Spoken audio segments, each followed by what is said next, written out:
ওং সর্বমঙ্গলমঙ্গলে শিবে সর্বার্থসাধিকে শরণ্যে ত্র্যম্বকে গৌরী নারায়ণী নমস্তুতে।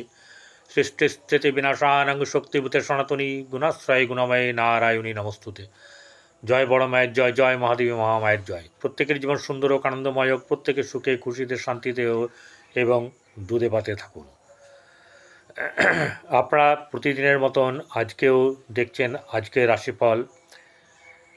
শ্রী শ্রী পদ্মাবতী মা এবং বড় মায়ের কাছে সকলের জন্যে প্রার্থনা জানাই যেন আপনারা সবসময় সুখে শান্তিতে থাকেন।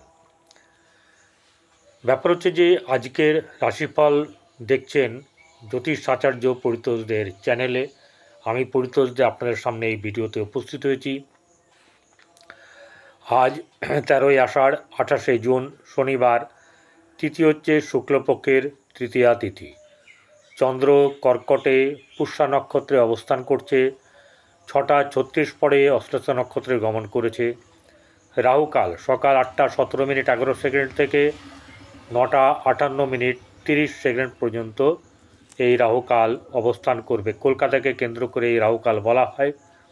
সবার প্রত্যেক জায়গাতে একটু কম বেশি হওয়ার ব্যাপার থাকে। তাহলে শুরু করব যে কোন গ্রহ কোন রাশিতে অবস্থান করছে। শুক্র গ্রহ মেষ রাশিতে অবস্থান করছে। মিথুনে বৃহস্পতি রবি, চন্দ্র কর্কটে, মঙ্গল কেতু হচ্ছে গিয়ে সিংহ রাশিতে। মাঝখানে কোনো গ্রহ নেই, একদম কুম্ভ হচ্ছে কুম্ভে হচ্ছে রাহু, আর মীন রাশিতে হচ্ছে শনি। মাঝখানে যে ফাঁকা জায়গা তাকে বলা হয় কালসর্প, পূর্ণ কালসর্প যোগ। এই পূর্ণ কালসর্প যোগটা নেগেটিভ, বর্তমান সময় কিন্তু ভালো না। সব কিছুই করুন কিন্তু জ্ঞানত একটু চিন্তাভাবনা করে কাজ করবেন, যাতে করে আপনারই পয়সা আপনারই যেন সময়ে কাজে লাগে। আর সম্পর্ক তো পয়সা দিয়ে কেনা যায় না, সম্পর্কগুলোকে ঠিক রাখবেন, কারণ এই সময় মানুষের ক্রোধ প্রচণ্ড রকম বৃদ্ধি হবে। অল্পেতেই মাথা গরম, অল্পেতেই ধৈর্যহারা হয়ে যাওয়া। এই জন্যে নিজে মেডিটেশন শিখবেন, ঘরের সকলকে মেডিটেশন শেখান, গীতা পাঠ করান, ঠিক আছে? এবং সন্ধেবেলায় ভবসাগর থেকে আরম্ভ করে সকালবেলায় কৃষ্ণ নাম, রাত্রিবেলায় শোয়ার আগে মেডিটেশন এবং ঈশ্বরের নাম করুন। দেখবেন, আমি এটুকু বলতে পারি যে আপনারা কিন্তু অনেক ভালো থাকবেন। ভালো থাকার কথা বলি, আপনি যদি শোনেন তো ভালো। এবারে আজকে মানে সকালবেলা যেটা, সেটা হচ্ছে পুষ্যা নক্ষত্র। চন্দ্র পুষ্যা নক্ষত্র ছিল, তারপরে অশ্লেষা নক্ষত্রে চলে গেছে। যদিও বর্ণনা করা হবে পুষ্যা নক্ষত্র, কিন্তু বিচার করার সময় মানে পুষ্যাকে ধরে আবার অশ্লেষাকে ধরেও কথাবার্তা এর মধ্যে একই সঙ্গে বলা হবে, কেমন যাবে না যাবে। তো এখানে পুষ্যা নক্ষত্র প্রতিদিনই একটা করে নক্ষত্র বলা হয়, সেইভাবে আজকে অশ্লেষা নক্ষত্র আবার কালকে বলা হবে। পুষ্যা নক্ষত্রে জাতজাতিকারা কেমন হয়ে থাকে। পুষ্যা নক্ষত্রের জাতক জাতিকারা একটু দুর্বল অন্তরের হন। তিনি যে কোনো বিষয়ে কোনো সিদ্ধান্তে উপনীত হতে খুবই ইতস্তত বোধ করেন। অর্থাৎ ধরে রাখুন, এই ব্যাপারগুলো হয় কার সঙ্গে সম্পর্ক রাখবো কি রাখবো না, গড়বো কি গড়বো না, ঠিক আছে? এই ব্যাপারগুলো এখানে তার মধ্যে থাকে। এর মূল কারণ হলো চরিত্রের দিক থেকে তিনি অতীব সংশয়প্রবণ, তিনি অতীব স্বার্থপর। এই ধরনের জাতকের মধ্যে দারুণ ভণ্ডামি থাকে। তিনি বাইরে যা দেখান অন্তরে তা নন। অপরকে সম্মান প্রদর্শন করেন, মানে তার এটা একটা পরিচিত অপরিচিত। তিনি অপর থেকে সর্বদাই শ্রদ্ধা প্রত্যাশা করেন, সম্মান প্রত্যাশা করেন। তিনি নিজ প্রশংসাবাদ মানে প্রশংসা বাক্য শোনার জন্য সদাই তৎপর থাকেন। জাতক কোনো কাজ করতে তিনি সক্ষম কিনা তা না ভেবেই ওই কাজে ঝাঁপিয়ে পড়েন। এগুলো হচ্ছে তার অদূরদর্শিতা। কিন্তু পুষ্যা নক্ষত্র এমন একটি নক্ষত্র, যে নক্ষত্রে থাকলে জাতকের, এই পুষ্যা নক্ষত্রকে বলা হয় দুধের বাট, অর্থাৎ ভরা দুধের বাট। এতে কি দেখা যায় যে সবসময় তার সন্তান, তার খাদ্য এখানে মজুত আছে, সে মজুত পায়, অতএব তার অভাব হয় না। মায়ের সঙ্গে সম্পর্ক তার ভালো থাকে এবং মায়ের কাছ থেকে বেশিরভাগ সময় সে নেয় দেয় কম। মানে 2000 টাকা নিয়ে 20,000 টাকা নিয়ে 200 টাকা ঠেকাবে, এরকম একটা ব্যাপার। এটা রাখো, পরে দেখছি। এই স্বার্থপর ব্যাপারটা কিন্তু এর মধ্যে যথেষ্ট রকমভাবে থাকে। পুষ্যা নক্ষত্রের জাতক জাতিকারা বেশ স্বার্থপরের সমস্ত দিক থেকেই আপনার সঙ্গে মেলামেশা করবে, সেটা কিন্তু স্বার্থর কারণেই। যখনই মেলামেশা দেখবেন করছে না, তখন জানবেন তার স্বার্থ পুড়িয়ে গেছে। অশ্লেষা নক্ষত্র আবার বুধের নক্ষত্র, সেটাও কিন্তু ভালো না, ঠিক আছে, যা কালকে বলা হবে।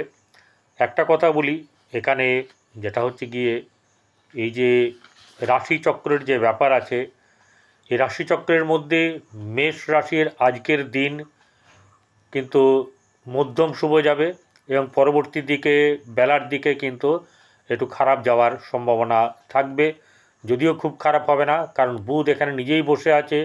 অশ্লেষা হচ্ছে বুধের নক্ষত্র, বুধ নিজেই পুষ্যা নক্ষত্রে বসে আছে। এছাড়া অষ্টম, কার অষ্টম হচ্ছে আপনার, সেটা হচ্ছে গিয়ে ধনুরাশি। ধনুরাশি জাতক জাতিকাদের অষ্টম হচ্ছে এই চন্দ্র, তাহলে সেখানে কিন্তু আপনার কিছু সমস্যা থাকবে। আর কাদের হবে দ্বাদশ, দ্বাদশ হচ্ছে সিংহ। এদের কিন্তু বেশ সবই চলবে, সবই ভালো হচ্ছে, কিন্তু মাঝে মধ্যে ওই যে স্বার্থপর তো সে, ঠিক আছে, তাই এই সময়তে তার নিজের কাজ গুটিয়ে নেওয়ার যে ব্যাপার সেটা কিন্তু সে করবে। কিন্তু এদের কিছু কিছু খারাপ যাওয়ার, মনস্তাপ হওয়ার, কারোর সঙ্গে মনোমালিন্য হওয়ার, হতাশা হওয়ার, এই সব ব্যাপারগুলো কিন্তু এই 3 রাশির বিশেষ করে থাকবে, মেষ, সিংহ, ধনু। এদের চন্দ্রটা ঠিক নেই। হয়ে গেল। এবারে চলে আসবো মেষ থেকে মীন কেমন যাবে দিন। মেষ রাশির জাতক জাতিকাদের আর্থিক দিক থেকে শুভ যাবে, ভাই বোনদের সঙ্গে সম্পর্ক বেশ ভালো যাবে, গৃহে শুভভাব বজায় থাকবে, তবে একটু অনড় বা একটু খারাপ কিছু হওয়ার সম্ভাবনা থাকবে, যাতে করে মনস্তাপ, হতাশা বা এরকম কোনো কিছু মনের মধ্যে অন্তরে লাগা, এই ব্যাপারগুলো কিছু একটা হওয়ার সম্ভাবনা থাকবে। সন্তানের দিক থেকে শুভ নয়, প্রেমের ক্ষেত্রে শুভ যাবে, কিন্তু বাধা বিপত্তিও প্রচুর থাকবে। এমনকি যাদের খারাপ আছে নিজের জন্মকুণ্ডলিতে, তাদের কিন্তু এখানে এই পঞ্চম জায়গাতে তাদের প্রেম যদি করে থাকে, তাহলে বিচ্ছেদ হওয়ার বা গণ্ডগোল হওয়ার সম্ভাবনা থাকবে। এরপরে হচ্ছে গিয়ে আপনার যেটা হচ্ছে ব্যবসা বাণিজ্যের জায়গা, ব্যবসা বাণিজ্য মোটামুটি শুভ যাবে, ভাই আপনার বৈবাহিক জীবন শুভ, ভাগ্যভাব শুভ যাবে, কর্মের ক্ষেত্রে মধ্যম শুভ, কর্ম বাইরের দিকে হলে সবচেয়ে ভালো, সেখানে জয়েন করবেন, তাতে কিন্তু দেখে নেবেন আপনার জন্মকুণ্ডলীটা, তাতে ভালো হওয়ার সম্ভাবনা যদি থাকে তাহলে চলে যাবেন। বৃষরাশি, বৃষরাশি জাতক জাতিকাদের আর্থিক দিক থেকে অবশ্যই শুভ যাবে এবং ভাই বোনদের সঙ্গে সম্পর্ক শুভ, গৃহে শুভভাব বজায় রাখা মুশকিল থাকবে, সন্তানের দিক থেকে অশুভ, প্রেমের ক্ষেত্রে অশুভ, দাম্পত্য জীবন শুভ এবং আপনার বৈবাহিক জীবন যে শুভ যাবে। এছাড়া ব্যবসা বাণিজ্যের দিক থেকে খুব শুভ এরমটা না, কিন্তু খারাপও যাবে না, অর্থাৎ মোটামুটি যাবে। ভাগ্যভাব শুভ যাবে, ভাগ্যভাবে উন্নতি যোগ আছে এবং কর্মপ্রাপ্তির সম্ভাবনা বেশ ভালোই আছে, বা সেই দিকে গমন, আপনার এগিয়ে আনা প্রত্যেক দিনের কাজের যে ফসল, সেটা আপনার এর মধ্যে পজিটিভ রেজাল্ট পাবেন, সহসা প্রাপ্তি, সাফল্য, এই ব্যাপারগুলোও কিন্তু আছে। মিথুন রাশি জাতক জাতিকাদের আর্থিক দিক থেকে অবশ্যই করে শুভ যাবে, ব্যবসা বাণিজ্যের দিক থেকে শুভ, আপনার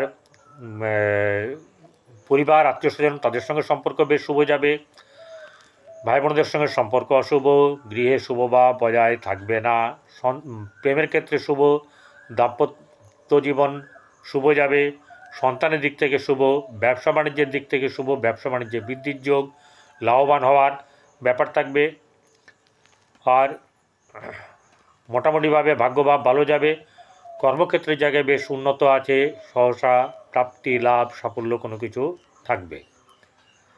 কর্কট রাশির জাতক জাতিকাদের আর্থিক দিক থেকে অবশ্যই শুভ যাবে, কিন্তু অর্থ হাতে থাকতে চাইবে না, প্ল্যান প্রোগ্রাম অনেক কিছু করবেন, বেশ কিছু ভেস্তেও যাবে বা কাজে লাগবে না, ভাই বোনদের সঙ্গে সম্পর্কের উন্নতি নেই, এবং আপনার গৃহে শুভ বা বজায় থাকবে, গৃহে আনন্দ উৎসব থাকবে, সন্তানের ক্ষেত্রে মধ্যম শুভ, প্রেমের ক্ষেত্রে অশুভ,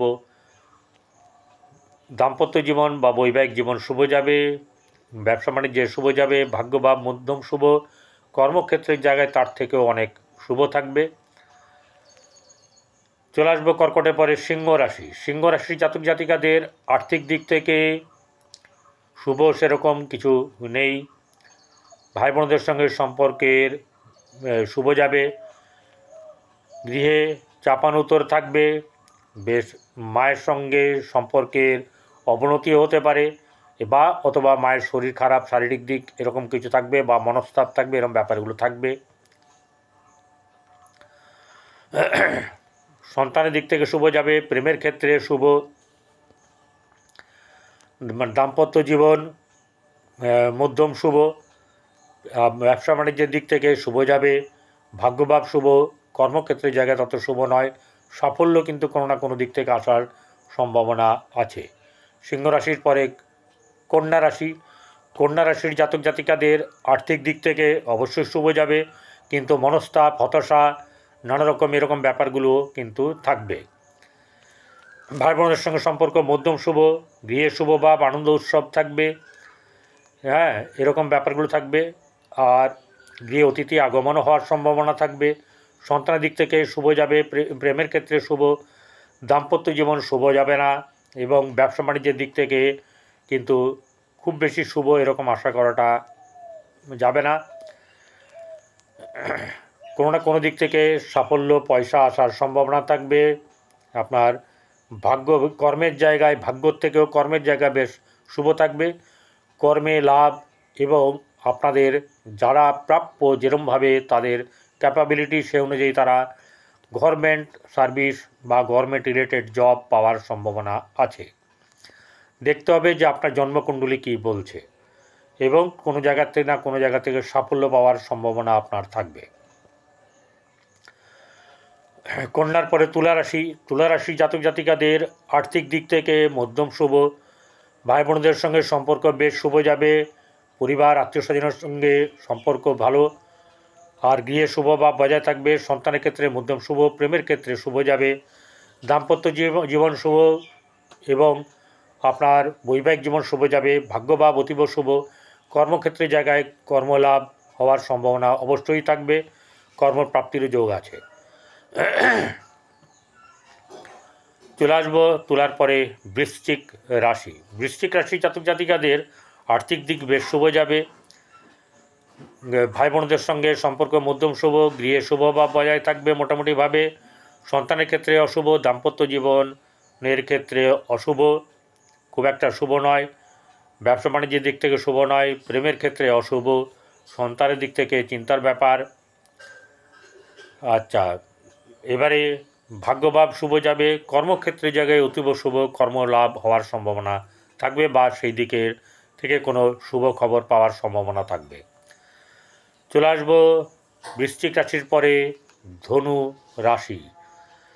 রাশির জাতক জাতিকাদের আর্থিক দিক শুভ যাবে, ভাই বোনদের সঙ্গে সম্পর্ক মধ্যম শুভ, পরিবার আত্মীয়স্বজনের সঙ্গে সম্পর্ক বৃদ্ধি, মাথায় চাপ, উদ্বিগ্নতা, হতাশা এইসব ব্যাপার থাকলেও বৃহস্পতির দৃষ্টির কারণের জন্য অত আপনার কোনো ক্ষতি করতে পারবে না বা অশুভ অতটা হবে না। প্রেমের ক্ষেত্রে শুভ, আপনার দাম্পত্য জীবন শুভ যাবে, সন্তানের দিক থেকে শুভ যাবে, ব্যবসা বাণিজ্যে শুভ, ব্যবসা থেকে লাভ, হ্যাঁ, এবং আর্থিক দিক থেকে বেশ শুভ যাবে। ভাগ্যভাব মধ্যম শুভ, কর্মক্ষেত্রের জায়গায় শুভ থাকবে। চলে আসবো এবারে মকর, ধনুর পরে মকর রাশি। মকর রাশির জাতক জাতিকাদের আর্থিক দিক মধ্যম শুভ, ভাই বোনদের সঙ্গে সম্পর্কের অশুভ ইঙ্গিত, গৃহে শুভ বা বজায় থাকবে, আনন্দ উৎসব থাকবে, প্রফুল্লতা থাকবে, বন্ধুবান্ধবদের সঙ্গে বেশ আনন্দ উৎসব করা এইসব ব্যাপারগুলো থাকবে। সন্তানের দিক থেকে মধ্যম, প্রেমের ক্ষেত্রে অশুভ, এবং আপনার সহসা আপনার লাভ হওয়ার সম্ভাবনা, ঋণ মুক্তি, শারীরিক দিক থেকে অসুস্থতা কম এবং আপনার শত্রু দমন হওয়ার সম্ভাবনা থাকবে। আপনার দাম্পত্য জীবন শুভ যাবে এবং ব্যবসা বাণিজ্যের দিক থেকেও শুভ যাবে। ভাগ্যের দিক থেকে সামান্য লাভ, কিন্তু কর্মের দিক থেকে একাধিক লাভ বা কর্ম পাওয়ার সম্ভাবনা থাকবে। এবারে চলে আসবো হচ্ছে মকরের পরে কুম্ভ রাশি। কুম্ভ রাশির জাতক জাতিকাদের মানসিক চাপ বেশ ভালোই থাকবে, আর্থিক দিক থেকে মধ্যম শুভ, ভাই বোনদের সঙ্গে সম্পর্ক শুভ যাবে, বিয়ে অতটা শুভ বা বজায় থাকবে না, মধ্যম বা মধ্যমের নিচে। সন্তানের দিক থেকে বেশ শুভ, প্রেমের ক্ষেত্রে ততটা শুভ নয়। শত্রু দমন এবং ধার পরিশোধ হওয়ার সম্ভাবনা থাকবে। ব্যবসা বাণিজ্যের দিক থেকে খুব বেশি সুবিধা করা যাবে না, মধ্যম যাবে। ভাগ্যভাব শুভ যাবে, কর্মক্ষেত্রের জায়গায় মধ্যম শুভ, কিন্তু সাফল্যের জায়গায় অতীব শুভ যাবে, সাফল্য লাভ হওয়ার সম্ভাবনা থাকবে কুম্ভ রাশির। কুম্ভ রাশির পরে আসছে শেষ রাশি মীন রাশি। এই মীন রাশির জাতক জাতিকাদের আর্থিক দিক থেকে শুভ থাকবে, আত্মীয়স্বজনের সঙ্গে সম্পর্ক বৃদ্ধি, পরিবারের সঙ্গে ভালো যোগাযোগ, ভাই বোনদের সঙ্গে সম্পর্ক মধ্যম, গৃহে শুভ বা বজায় থাকবে, আনন্দ উৎসব থাকবে, এমনকি কোনো পরিকল্পনা সাকসেস হওয়ার সম্ভাবনা থাকবে। সন্তানের দিক থেকে শুভ যাবে, প্রেমের ক্ষেত্রে শুভ, দাম্পত্য জীবন শুভ নয়, ব্যবসা বাণিজ্যের দিক থেকে মধ্যম শুভ, ভাগ্যবাদ ততটা শুভ নয় যতটা কর্মক্ষেত্রের জায়গায় শুভ থাকবে এবং কর্মলাভের সম্ভাবনা থাকবে। আপনারা বিশেষ করে বৃহস্পতির জন্যে কেশরের তিলক ব্যবহার করবেন। প্রতিদিন গরুকে, কুকুরকে, কাক পক্ষীকে খাওয়ান এবং মাছকে, জলাশয়ের মাছকেও খাওয়ান, এতে আপনাদের শ্রীবৃদ্ধি হবে আর কী হবে, আপনাদের অনেক আগাম দিকটা অনেক ভালো হবে।